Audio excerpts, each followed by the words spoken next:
Thanks, Laura. Yeah, so I just will start by introducing myself. So my name's Cara. I use she, her pronouns. I'm the Community Engagement Coordinator at Casey Tech School.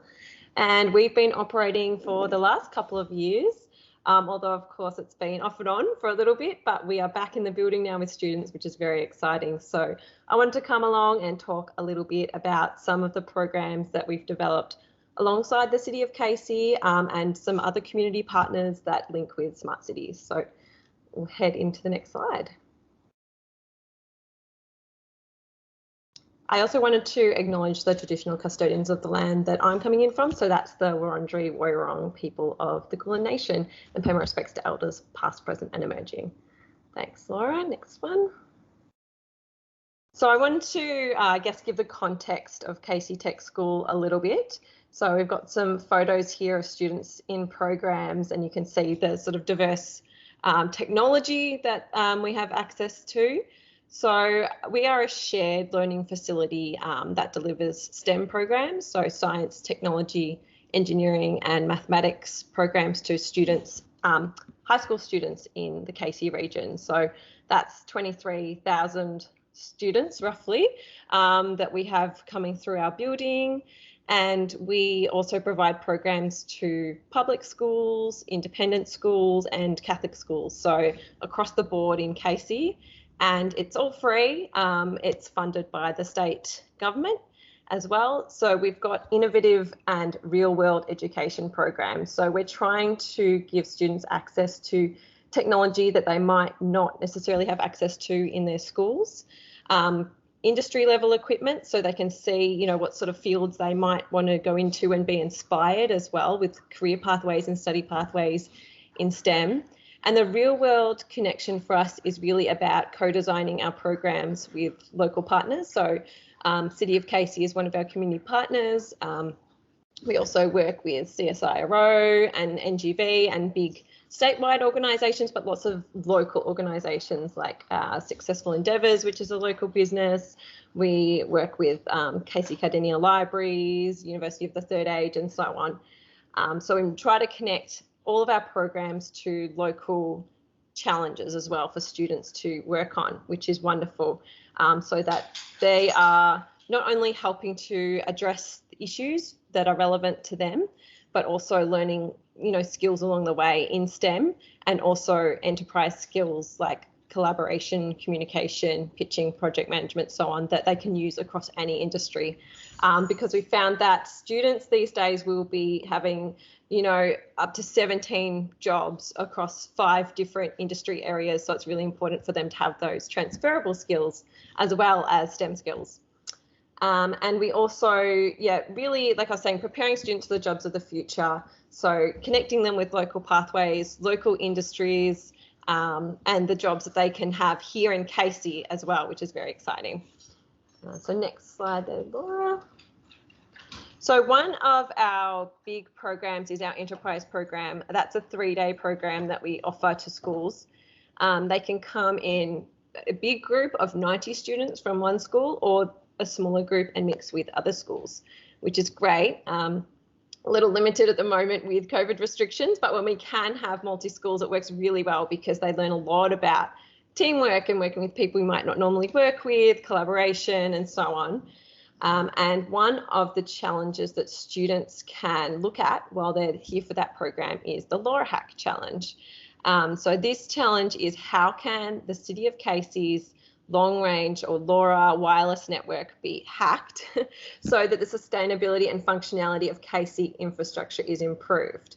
And so really we're thinking about how it can be used effectively. So we break it down with students over the 3 days. The first day is really understanding what the LoRa network is, what are the challenges in the City of Casey, what user groups are there, what different parts of the community might they be able to help. So they think about the who and they really break that down to have a sort of human-centered design and think about who do they want to help, where might they be able to help that person, what challenges might that group or that person face, and how can they design a solution that's going to address that. So you can see here I've got our design cycle that we use. So we use design thinking, at Casey Tech School. So that starts with, like I said, exploring the opportunity, which is great on the first day, and imagining the possibilities. So students have the opportunity in a team to ideate quite rapidly.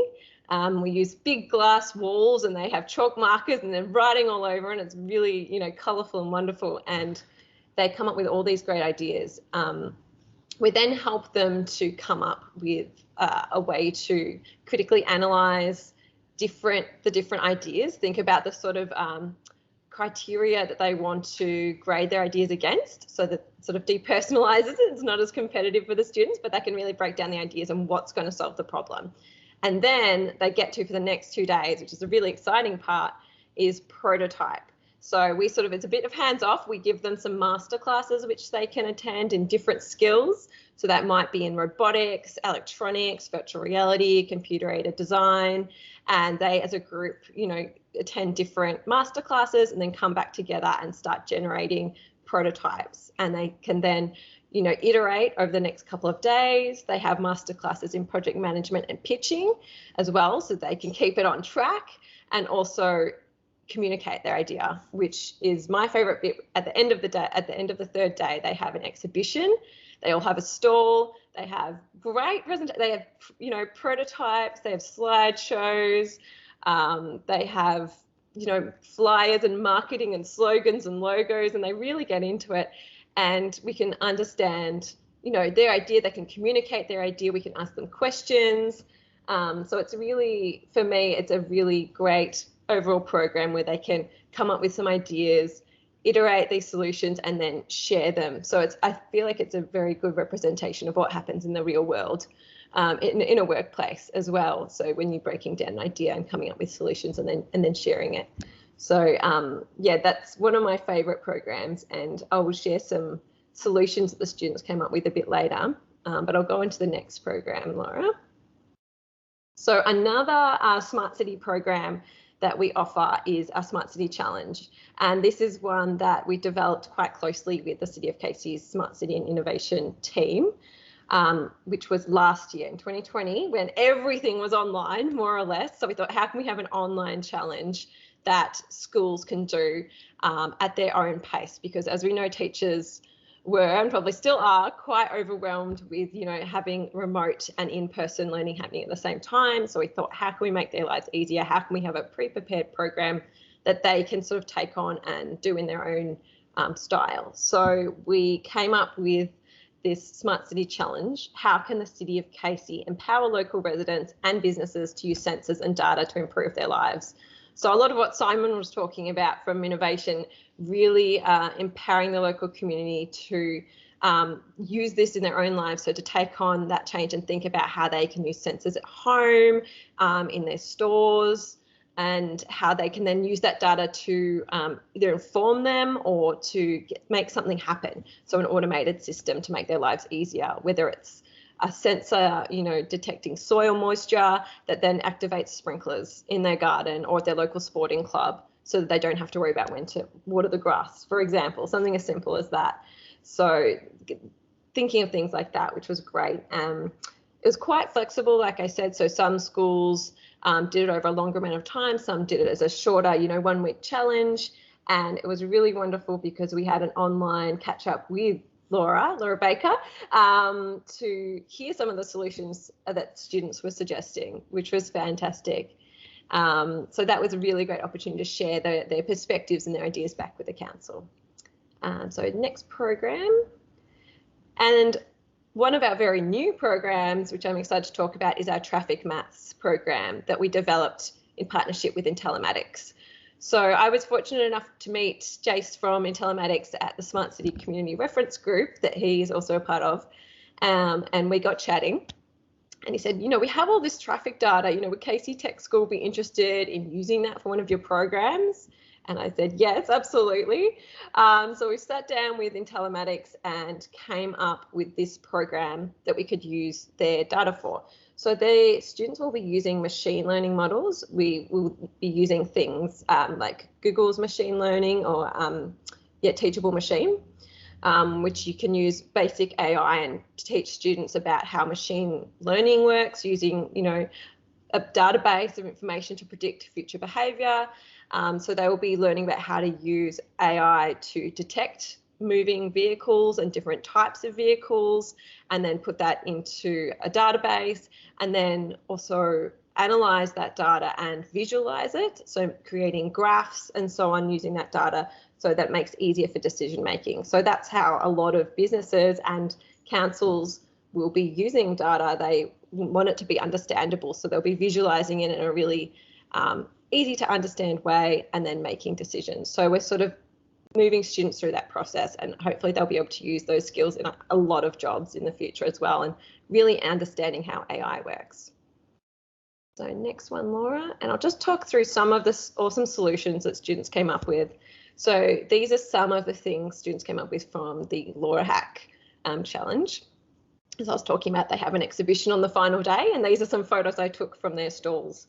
So we have, starting on the left, we have a smart bin, which Simon was talking about as well. So having sensors in recycling and bins to detect which ones are being used most, and also what sort of materials are going in. So they were looking at a recycling bin and helping that to sort of sort out what's in there, but also to let the council know, or the recycling company know, when bins need to be emptied and so on. So that's a smart bin suggestion.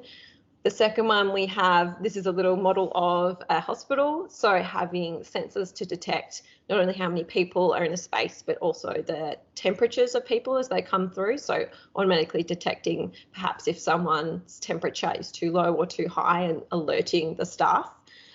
Whether that's, in a COVID situation or influenza, or just that someone might be needing some assistance.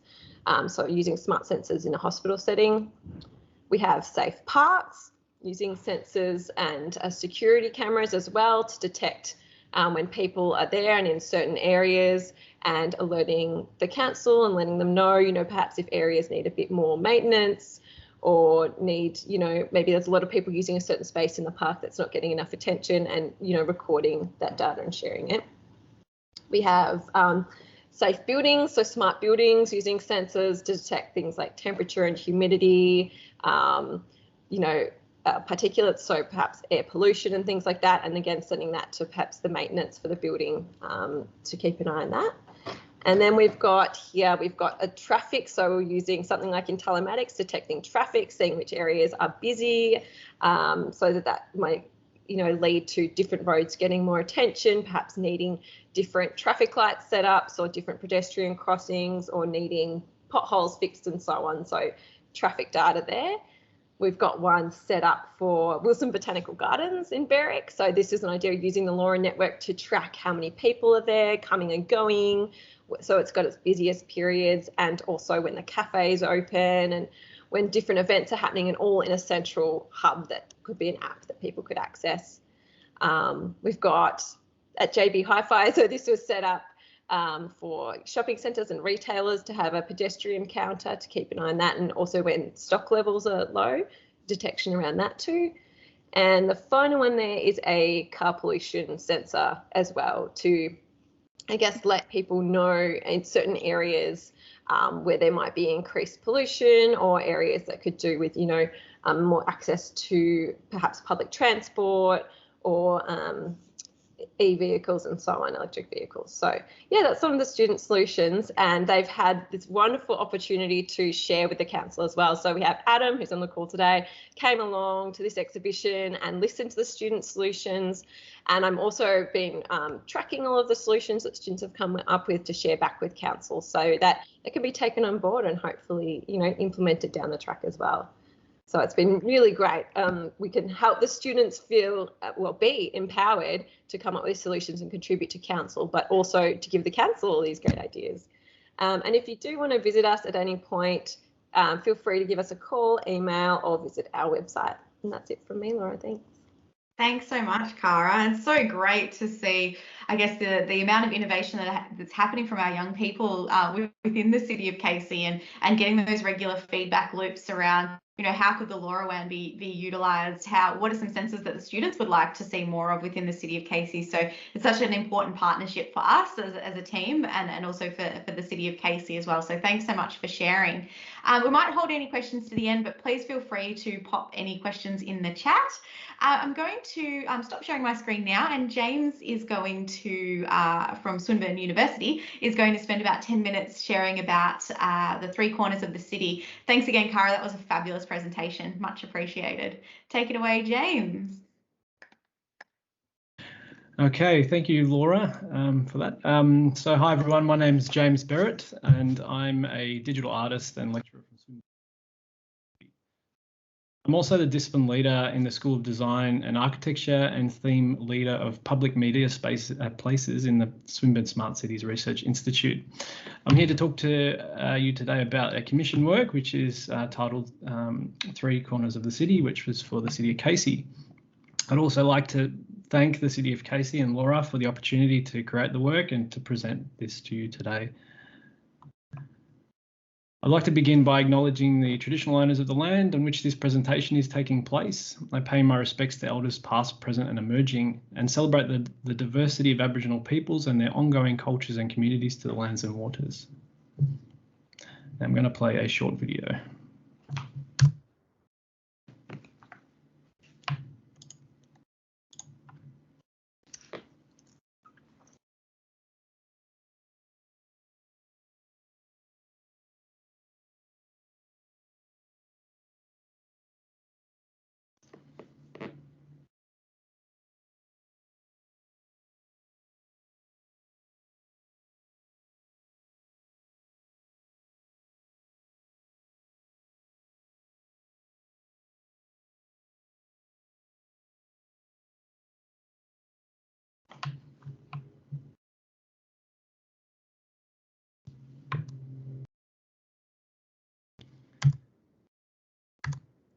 Okay, so the work you've just seen here, titled 3 Corners of the City, connects three communities across place and across time. 3 data touchpoints record people walking in 3 communities in an interconnecting flow of everyday life. 3 Corners of the City is what I describe as dynamic data art. The work demonstrates how real-time captured data can be used to create eye-catching visual media art and informative design. It showcases where and when members of the community are on the move in the City of Casey. 3 Corners of the City has been designed for a large, wide format public screen at the award-winning Bunjil Place in Narre Warren in Victoria, which everyone here would know. The project team includes myself, Sonia Padel and Simone Taff from Swinburne University School of Design and Architecture. So the work is driven by 3 real-time captured data sets from the City of Casey's open data platform. The data is captured every hour directly from sensors that count foot traffic in specific locations. The available information includes date, time, month, year, sensor count, and more. And I'm sure Samit will probably give some more information about this later, so I won't say too much about it. The City of Casey have several sensors installed in 3 locations, in Cranbourne, Narre Warren and Barrett. Each sensor is connected to the open data platform, which counts the amount of pedestrian traffic in a given location. The highest foot traffic sensor in each of these locations was chosen to drive the 3 Corners of the City piece. Now, here's just a small sample of the data sets from each of the 3 locations. So this is, you can see, maybe just see the sensor count number in particular is what's really driving the work, which is these columns.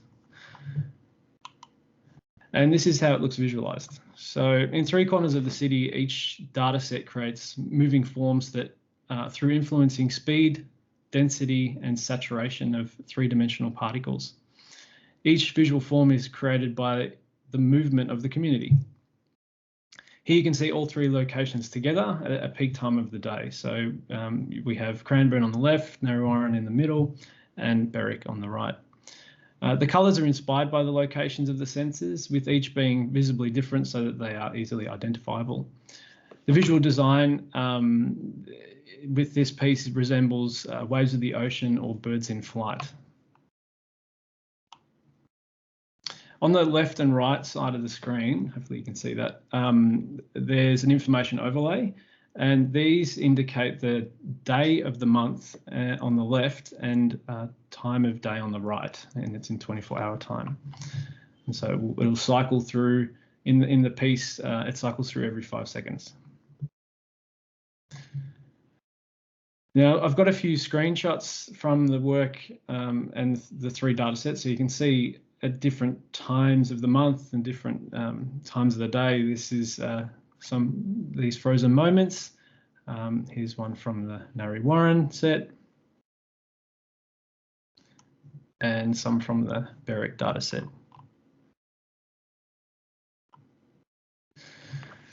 In 3 corners of the city, you can watch the swells of movement across all 3 locations at the same time, which allows you to see patterns and draw comparisons between each of the data sets. It's really fascinating to watch how each location comes alive during the mornings, the afternoons, and the evenings, every day of the week.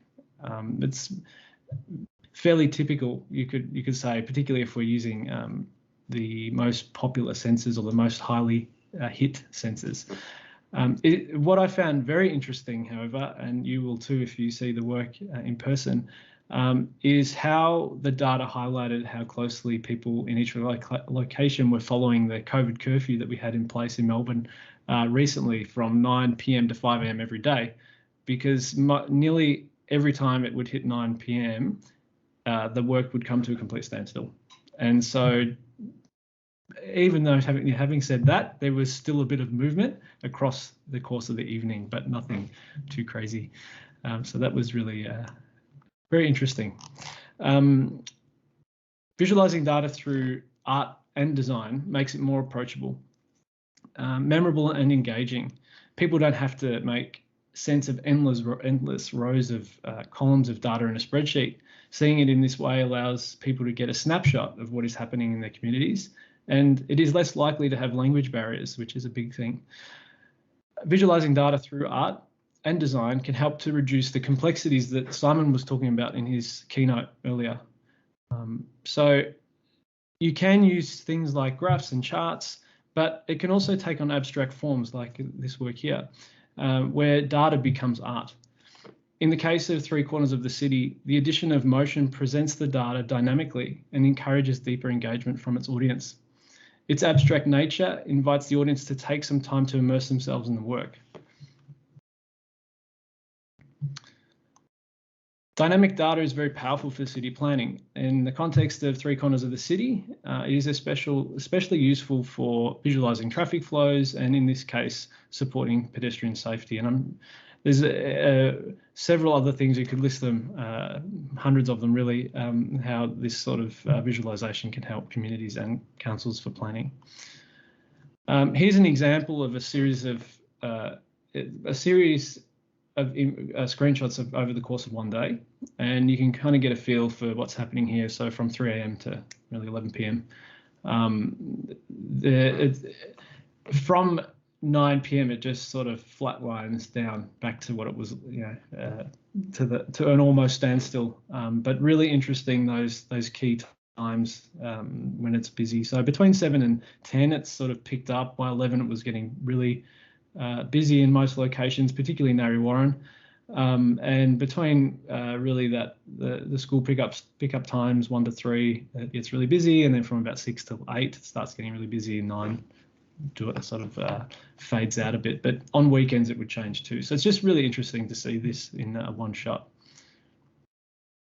I'm going to play the video one more time here, just so now that you've got a bit more context.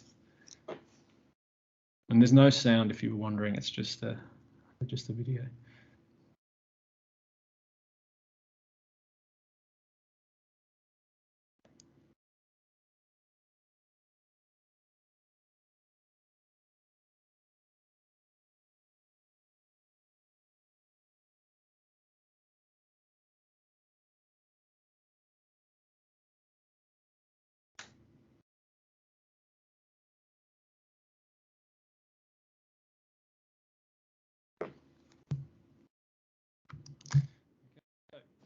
Thank you for listening.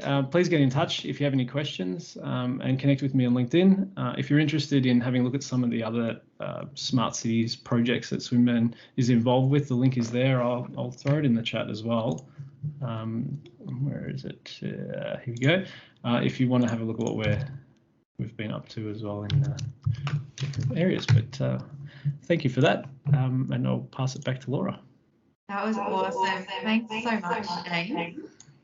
And it was such a good way, I guess, to show the different use cases of data. And, you know, the first reason that we wanted to get that data was for pedestrian counting during COVID, so that we could communicate to our broader community how they could, you know, go to this to certain areas in COVID safe ways, so they could go outside of the busiest periods. So we wanted to make that data more transparent and available. So we've got dashboards online, then we've moved it onto the open data platform, and it was such a delight to see, James, I think I gave you and Sonia and Simone a very broad brief, but the big things that we really wanted to focus in on is how do you make it more, how do you make data more accessible and engaging, so that people can sort of see the value of data beyond, you know, just a number count. So it was so great to sort of see your work come to life. So thank you so much for partnering with us on that.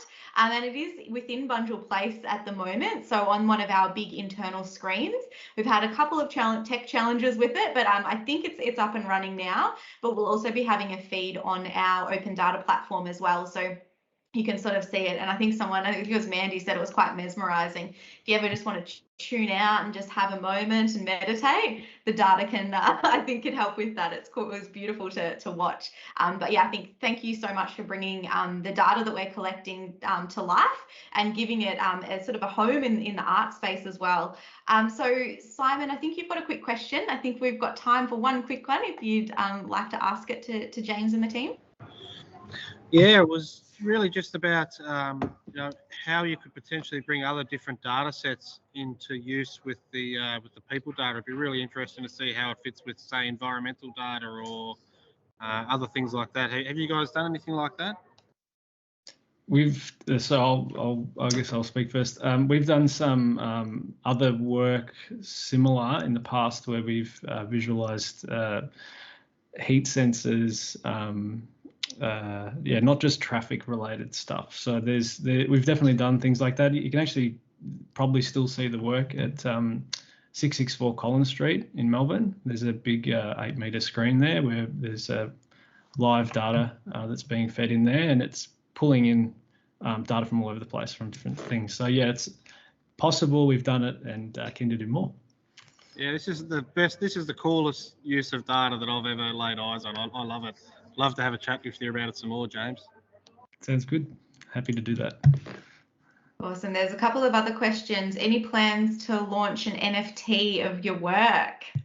I've thought about it. I haven't jumped on it yet, but it's on my list to meet. So I'll let you know once it's up. Yeah, do let me know, James. I guess I would be your first customer bidding for that.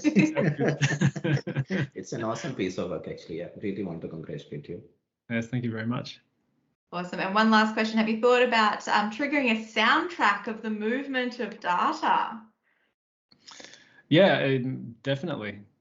We need speakers to do that, though. A lot of public screens don't want that constantly going, so that's why we haven't done that yet. But the same actually happened in 664 Collins Street. We wanted to do this sound-based experience, but because it's such a high traffic area, it didn't make any sense. So it's got to suit the space if we're going to do it for the public.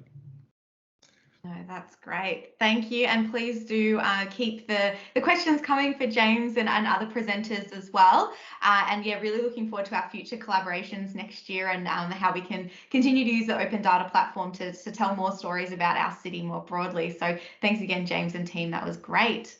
Alrighty, I will share my screen again. We've got one last presenter and then we should have about 10 minutes for further Q&A. So please do make sure that you're thinking of questions and yeah, looking forward to hearing more more broadly from people on the call as well. So now we've got Asanga from Federation University, who's going to be talking a little bit about some work that they've been doing around looking at an IoT-enabled economy. So please take it away. Thanks so much. I think, yeah, you guys can hear me, right? Can hear you. Yeah, all right. Hi, welcome you all. I would like to welcome you all for this investment festival on behalf of Federation University as well. So, well, like if you look around, like you will find like at least one thing that has the ability to connect to internet, probably your TV, mobile device, refrigerator, washing machine, or name it, anything. So IoT or Internet of Things generally refers to the collection of all these devices.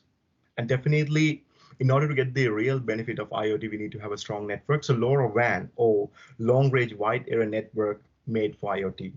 So in this presentation, we simply like trying to like highlight you the successful application of Internet of Things and on LoRaWAN for globally and City of KC.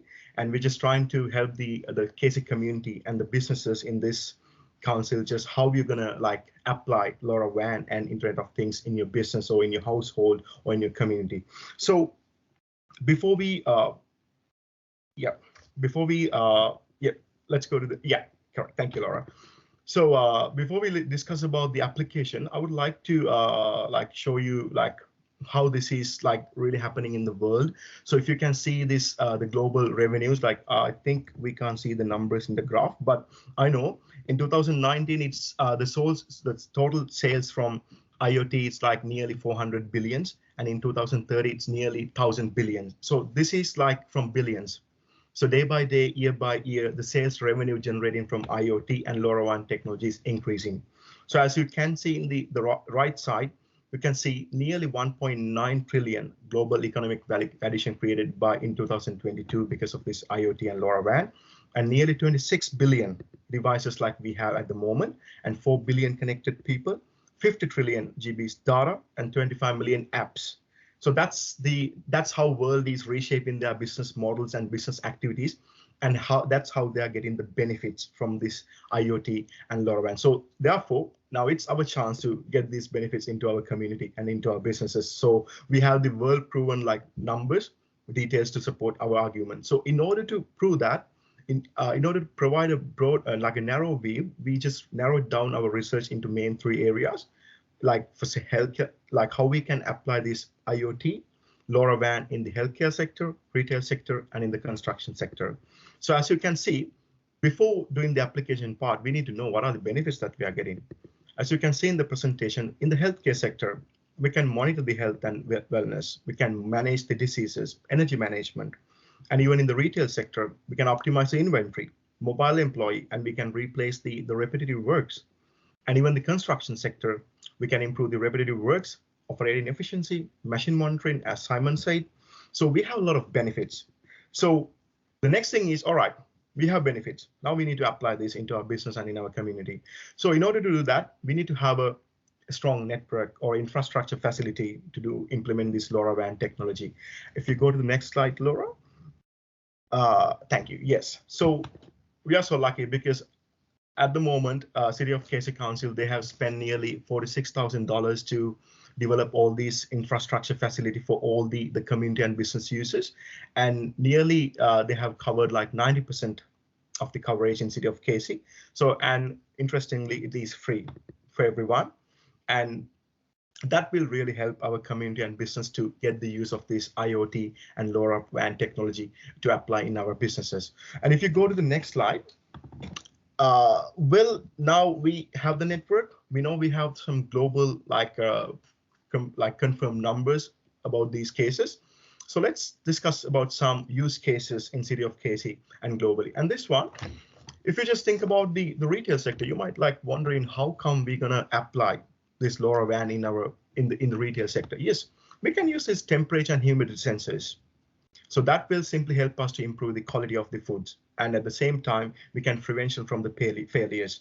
So in Hattie B, that's a US-based restaurant, they nearly saved $35,000 to $40,000 by using these sensors. At the same time, we can use this electrical power consumption monitoring by using the LoRaWAN and IoT technology. So there's a smart like solution called 75F.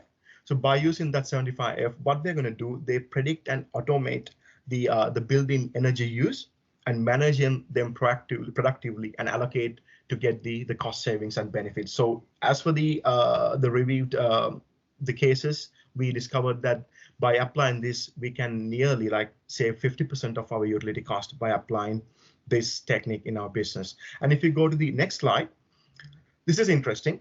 So in construction sector, we can use this LoRaWAN technology for the to track all of our equipments, theft detections, site safety or compliance monitoring, and as Simon said, to monitor and maintain the machines. So as you can say, like I mentioned the prices. So if you need to track all of your machines and everything, it's like $36 that device. But by applying or by using this LoRaWAN technology in our business, we can easily save 2 hours per day. So as for our calculations, like we can save $16,000 per annum, and we can use that the space time for another value addition activity within the same business. And when we go to these machinery monitoring and maintenance, rather than waiting for the last minute, this technology will help us to provide real-time data. And based on that, by doing the on-time services and on-time monitoring, we can easily save 8 to 10% from our maintenance costs. So these are the things that we can use in the construction sector. And if you go to the next slide, as Laura said, yes, in City of Casey, like we have these smart bins, not in here, it's City Council, Beverly Council. So rather than doing this collection every day, by using this sensor, we can reduce the bin collection activities by 80%. So that will lead us to save fuel, emission, traffic congestion, and the labor cost as well. So do we have real world examples for that? Yes. If we go to the next slide, this EcoCharter PLC, they are using this smart bins, and now they have reduced the waste collection cost by 20%. And they have decreased the collection time by 30%. That's why you can see the waste collection cost drop drastically reducing and the sales also increasing year by year. That's because of this LoRaWAN technology. And if you go to the next slide, and this is a practical example which is very close to me in Cranbourne. And so in this landfill project, they have used the LoRaWAN technology, and because of that, so they potentially, I mean, they have replaced a lot of manual works, and based on that, they are using this real-time data to analyze the outputs and everything. And therefore, and the other thing is like, we don't have to go to the site physically because there's a little risk involved with these leak check pumps. But now because of this, we can do it like virtually, and it's like we are preventing from the failures and we are preventing the risks by using this LoRaWAN technology. And yes, let's go to the next slide, Laura. So yes, now I have mentioned all these global numbers, the revenue growth, and all these the financial numbers, and I show you like how we apply in these cases in the practical world, and we discussed about some techniques and devices that we can use. But for me, let's say if you need to apply this LoRaWAN technology in your business, so the question would be, would it be like beneficial for me? We don't know, like, will it be giving me savings? So is it worthwhile to invest this? Yes, because if you go to the next slide, we developed this financial model that is customized for everyone. If you need to check your financial health, or if you need to check the benefits, or am I getting benefits from LoRaWAN technology, we can do it for you. We can provide a customized report to you, and we can tell you, all right, if you're going to implement LoRaWAN technology, these are the benefits. And we are using some financial parameters to evaluate your business as well. And we can provide, based on that, we can provide a benefit report of this LoRaWAN technology. And in the last slides, as I say, LoRaWAN device cost is very low and ROI is more than 100%. And best is service is free because City of Casey Council developed that. It's for free and easy to use and easy to maintain. And we have a well-established network in Casey. So, and of course, we have high level of benefits as you can through this presentation. So now everything, we have everything. We know we have global benefits.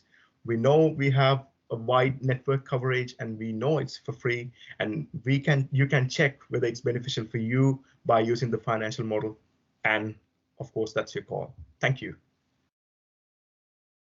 Amazing. Thanks so much, Asanga. That was a great presentation. And I think it's been so good to sort of see the different applications of smart technology, everything at the start when Simon, was talking about pedestrian counting and artificial intelligence, and then how it's being applied in the education sector with Kara, how it's being used in the art and education sector as well. And now Asanga as well, thinking about what are those sort of financial benefits for business. So I think it's been really great to sort of see the breadth and depth of what can be achieved if we think about how we can apply smart city technology in a way, that puts our community first. So well done, Asanga. That was a really great presentation and really great thinking that's been happening in Fed Uni about how do we help to incentivise our local community to start adopting this technology as well.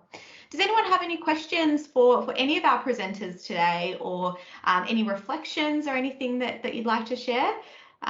Samit, did you want to maybe say something as our smart city local legend?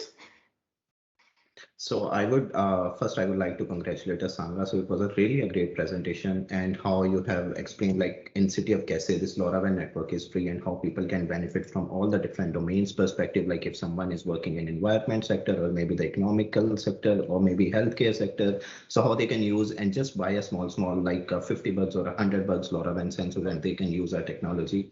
And other thing that I would really like the financial benefit framework that you guys have come up with. I guess that is the need of an hour, because whenever we are investing in any of the technology, as LoRaWAN is across the globe now, so everyone wants to think from like what would be the ROI, what like are we investing in the right technology or not. But yes, I would say this is the need of an hour. And from your presentation perspective, I would say it is really, and I'm sure like we would be talking to on this financial benefit framework more and more when we'll interact in person. So, but yeah, that's a really cool thing of today's one. Yeah. Rest, I would say we all at City of Casey, as a part of the Smart City and Innovation team, we are doing a lot in terms of different domain areas, as I have already mentioned, like economic benefit, economic development, environmental, health and well-being, and the infrastructure. So I would really want people's lot of innovative ideas. If you guys have any innovative ideas, or if you want to give us any feedback on the kind of work that we are doing, so feel free to send us an email on smartcity@casey.vic.gov.au. And we would love to hear more and more on your ideas. Other key things is down the line, we would be coming up with lots and lots of community sessions, drop-in sessions, master classes on the work that we are doing. So feel free to join all our master classes, drop-in sessions, and we would be inviting lots and lots of industry experts as well. So there are huge opportunities to learn what is happening in the smart city space, and people like the great presenters of the today, like James from the digital art, Simon from the smart city tech space. Then we have Kara, who has led a lot of innovation at Casey's Tech School. So likewise these. So we have huge number of presenters down the line. So feel free to join, but stay tuned with our Casey conversation page, and we would also be putting lots and lots of information regarding our upcoming events on LinkedIn, Facebook, all the Casey channels. So feel free to stay tuned into that and to get more and more benefits on what is coming up in this space in the future. Thanks Laura. That's great. James, Asanga, Kara, was there anything that you wanted to share to sort of wrap up the session? I'll start with James. Put me on the spot. Put you on the spot. What can I share? I think we should be doing more of what I did. I think that kind of work should be more publicly placed around the place, rather than just having ads, on screens and content that doesn't really mean anything. I would like to explore more opportunities in the interactive space, so interacting with the data, not just watching the data. I think that can do a lot as well. And Sonia and Simone would agree with me on that, I think. I don't know if you guys want to say anything, but if you'd like to, please jump in. The interactivity with data, I think, can be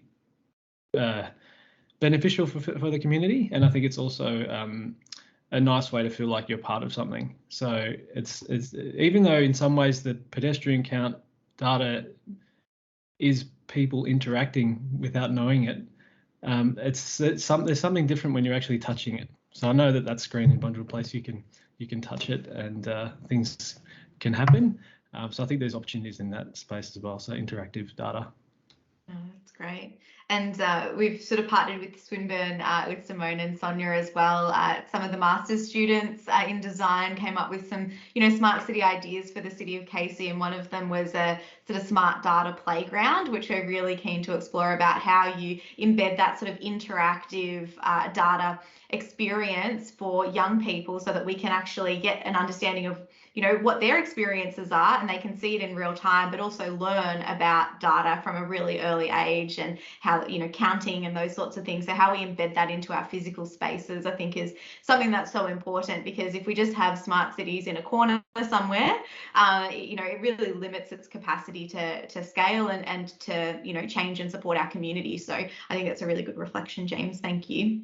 And thanks to Simone and Sonia as well for, an amazing sort of 6 months of working with you both and getting your great ideas. So Mandy has got a question for these for our panelists as well. If you had a crystal ball and could see forward 10 to 15 years, where do you think smart cities, and in particular Casey, as a smart city could be or would be? Cara, I'm keen to hear from your perspective on that question. Yeah, well, I guess you can get an indication of the sort of solutions that students are coming up with now, because in, 10 to 15 years, they're going to be the leaders and decision makers in Casey. So they're obviously really thinking about how things can be connected and Internet of Things, and thinking about how we can use sensors and making data more accessible. And I love that the City of Casey's launched the open data platform. So I think there's going to be a lot more businesses and, just everyday people using data to make decisions in their own homes and their businesses. So I think a lot of people will just have sensors and they'll be feeding data into their phones and they'll be making decisions based on that. So I think that's where we're going to be. Nice. Thanks, Cara. And Simon, what are your thoughts on this? Yeah, look, I personally feel that at the moment, what we have is there are all these teams that are set up to be data scientists, and it seems to be very centralized. What I feel is going to happen over the next 5 to 10 years is that is going to be distributed and decentralized, so that we'll have data scientists and subject matter experts in all parts through the organisation doing this analysis and all of those things based on the data that the sensors are bringing in. I think that's really exciting that everybody can get involved in this, and everybody can play a part in solving the challenges of organisations.